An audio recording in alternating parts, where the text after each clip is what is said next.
Now, News 4 at 5.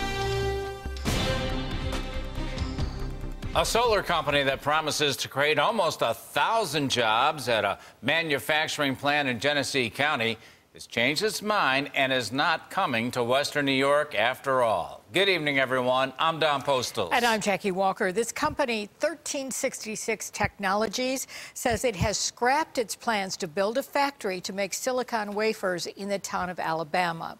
News 4's Marissa Perlman joins us to tell us what happened here. Marissa? Well, Jackie, Don, it's a project Governor Cuomo called a game changer when it was announced back in October of 2015.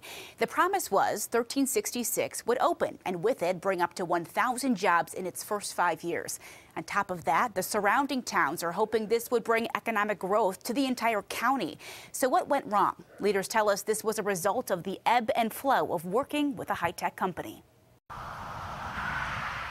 Traffic barriers block the road that connects neighbors in Genesee County to the Science and Technology Advanced Manufacturing Park.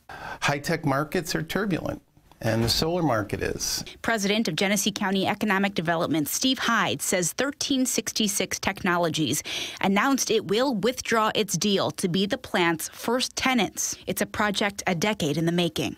In a statement, the 1366 Technologies CEO tells us his company was banking on a $150 million loan guarantee from the U.S. Department of Energy. It's a deal that didn't come through. There was changes in the way the Department of Energy's funding was available. There was changes in their equity raises, and what became evident, I think, is that they had a more efficient opportunity to start and build their first factory overseas. The state did invest about $43 million over a 10-year period in getting the infrastructure up and running. It's something Hyde says won't go to waste. All of this infrastructure has been designed that the next company coming along will be able to take advantage of it.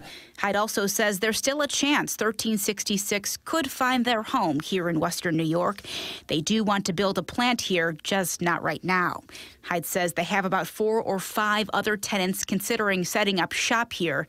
He's hopeful there will be a company in place within 2 years. It's just a matter of when, not if, and we're going to land that next high-tech deal.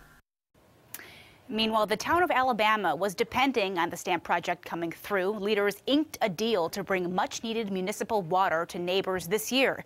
Coming up on News 4 at 6, we'll talk about whether the failure or success of stamp will impact on bringing water to those residents, plus what Senator Chuck Schumer says about the deal not going through.